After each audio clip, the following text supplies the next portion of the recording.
the studio behind Sonic Prime, Carmen Sandiego, and Ninjago, Dragons Rising, which are all pretty solid shows. But after that announcement, everything went quiet. No trailers, no screenshots, no updates at all. Most people forgot the show even existed, and a lot of fans never even knew about it in the first place, mainly because it got completely overshadowed by the Minecraft movie. And that silence lasted for over a year. Then, in June 2025, at the Annecy Animation Film Festival, we finally got some kind of update. But it wasn't footage, and it definitely wasn't a release date. The big thing was that Wild Brain might not be working on it anymore. Instead, the series now seems to be handled by Flying Bark Productions. Flying Bark has worked on a lot of stuff: Marvel's What If, the Maya the Bee movies, and they're also working on upcoming animated projects like Clash of Clans, Ghostbusters, and even Stranger Things. Apparently, they showed a few images at Annecy, but I honestly can't find them anywhere. Even with this update, we still don't have a release date, or even a release window, which has led people, including me, to start guessing when this thing could actually come out. Realistically, 2027 or 2028 wouldn't surprise me at all, especially if the show had to be reworked after switching studios. Which brings up another big question: will it actually be good? That really depends on how they handle the story. They could do something like an End-style storyline, with the Ender Dragon threatening the overworld and the main characters trying to stop it. Believe it or not, that was actually one of the original ideas for the Minecraft movie. But like I talked about in my last video, it's pretty hard to make a movie or show about Minecraft because it doesn't have a central story. That doesn't mean it can't work though. Just look at Element Animation and Squared Media. They make awesome Minecraft content. So awesome, in fact, that Element Animation actually makes the official Minecraft trailers. Netflix, on the other hand, has a mixed reputation with animation. Some really good stuff, like The Mitchells vs. the Machines, and some very forgettable or just straight up bad projects, like Marmaduke. Mojang is very careful with the Minecraft brand, so I doubt they would be on board for a downright awful show. And let's not forget Netflix's habit of canceling shows mid-production. Because of that, some people are even wondering if this Minecraft series will actually make it to release, especially with how quiet things have been. To be clear, Mojang and Netflix haven't confirmed any delays or cancellations. Everything about possible cancellation is just speculation. So, what do you, the viewers, think it is?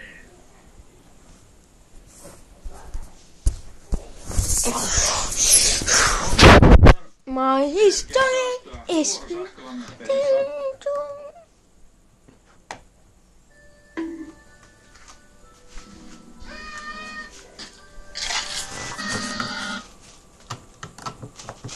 shall we?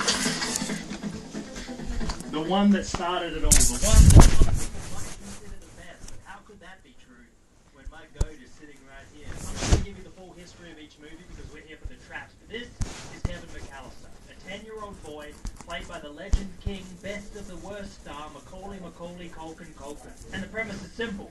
His parents, due to absolute negligence, leaves this poor chap home alone, and thank God they did, because their street is the target of a carefully planned mass robbery by the infamous duo you may know as the Wet Bandits. They think the house is empty and open for business, but instead are confronted by Kevin's sick mind and even sicker traps, starting with...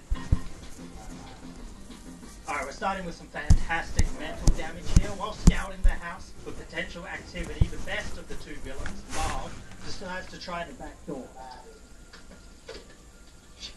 But Kevin, he's way ahead of him, so he decides to play a scene from a movie called Angels with Filthy Souls. This is a completely made-up gangster movie, and this scene has this mob boss give someone to the count of 10 before he blows him away with his Tommy gun. Poor old Marv hears this through the door and thinks it's a real shootout.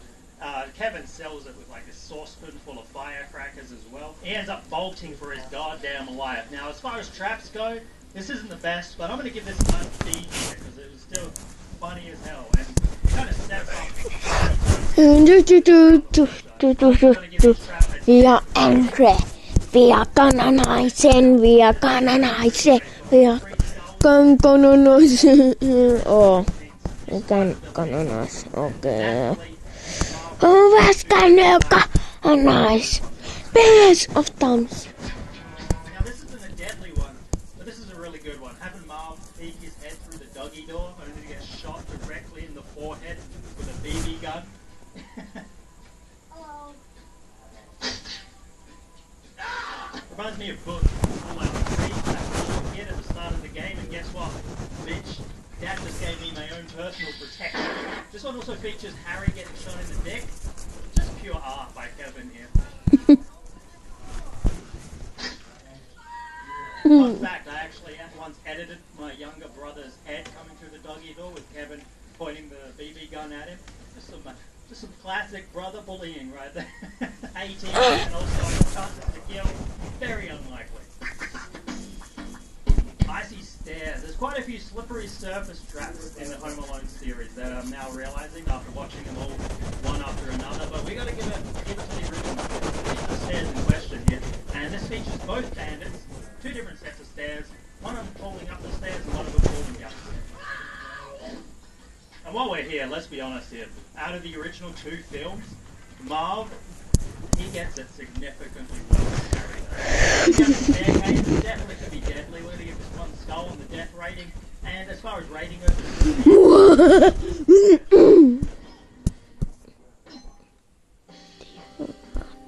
man, what a day it is. We have our first Kevin murder. Now, I'm not a doctor. I'm not even a specialist in taking irons to the face, but I'm pretty sure that this thing falls down. Oh man, that's got to be fatal. Poor Marv, he died so quick. Or it would reset you mentally back to zero, I think. Sorry, son. I fixed up your head as best I knew how. Guess I missed the spot. And I'm sure, surprising no one, this isn't even the worst that Marv's face is going to get hit with, so we'll give this a solid A. I don't know, I'm pretty sure a door handle that is hot enough to be orange would be given off a little heat before you touched it with your hand. You know? But I'm not here to say dumb shit and hear a ding in the background. We're talking about the traps. So this is Harry burning his hand on the door handle and getting the infamous M branded onto the palm of his hand forever, just so he can never forget that he was beaten by a 10-year-old. Now that I'm thinking about it, why do they have the McAllister M on their door handle? People have their initials on their door handles? I guess they're really rich. I bet back then this house was like, if you made like 50k, you could probably get this house. The icing on the cake here is the fact that he falls back down the stairs. So it's kind of like it's a 2-for-1 combo. So we're going to put this just a little bit above the icy stairs. Man, this one's really fucked up. Fun fact, I did this as a kid. We had an old cubby house broken down in the backyard, and one of the planks of wood had a nail coming out of it, and I just stepped directly under. I'm really glad that I didn't get like tetanus and die. That would have been a real downer. But yeah, shout out to Home Alone for just showing this tar-ridden foot slowly go down onto this nail, and then Marv's appropriate reaction. This one's still tough to watch, but it doesn't mean it's deadly. You know, that nail looks pretty new, so we're not going to give it much of a deadly rating here. Although falling backwards down the stairs, I think that could be more deadly. We'll give it one skull, I think.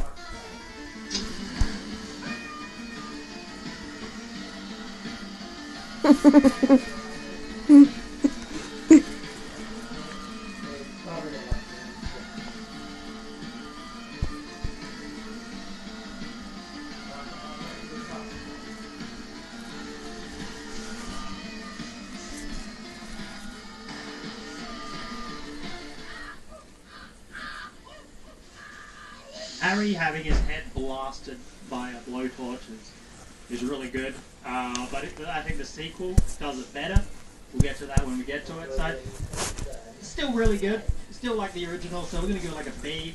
As far as taking a blowtorch to the head, that could always end fatally, but I think in this specific situation, he's going to be okay. So we'll give it a single skull.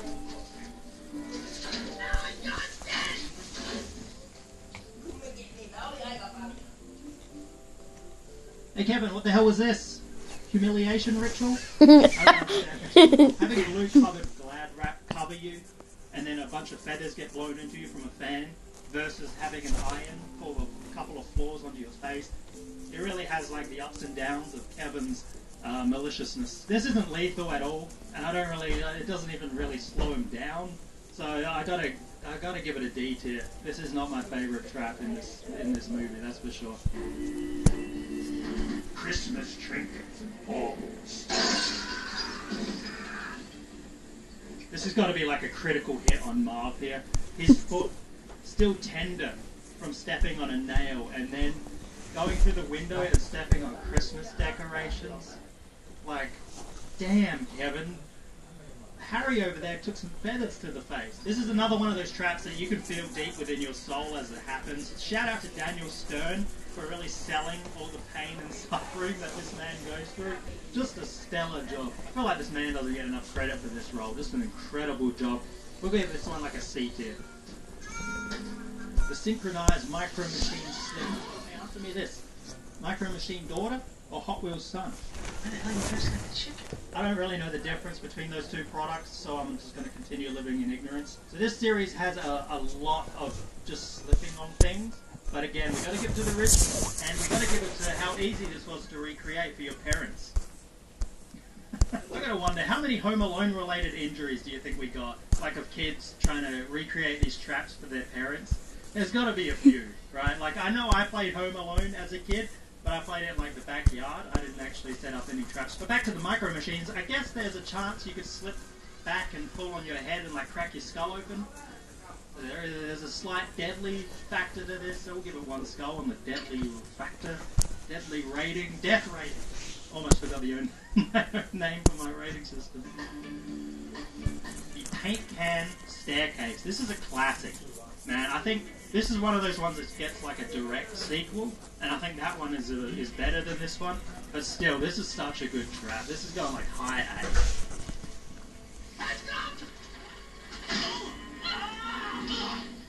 Don't worry, Marv, I'll get him for you. What more is there to say? You take a piece of rope, you tie it around a paint can, and then you throw it over the stairs. I don't know if those paint cans are full, because those fuckers are heavy. Presumably not, because I don't think Kevin could even pick some of those bad boys up. Either way, taking a paint can to the face, or less than one. So this one's a little bit of a friendly fire incident. Usually I don't count these here, but because Kevin kind of orchestrates the whole thing, we'll still count it as a trap. So this is a simple tripwire in the hallway. That's like the official trap. Unfortunately, Marv, being 7 foot tall, didn't really go into Kevin's calculations when he set this one up. So as he falls, he grabs onto Kevin's ankle. Boom, we got him, baby. Thankfully, Kevin's brother's tarantula is right within reach, so he just grabs that bad boy and throws it onto Marv's face. Fun fact, the scream in this scene was done in post. So really, he's just opening his mouth, because they didn't want to scare the tarantula while it was on Daniel Stern's face. This is probably a pretty accurate reaction for a lot of people in this situation. I don't know if I would have screamed like that. I probably would have just batted it away, batted it off. Marv freaks out, throws this spider onto Harry's chest, and then has this weird bloodlust to kill this poor creature with a damn crowbar, like he's a theoretical physicist. Don't.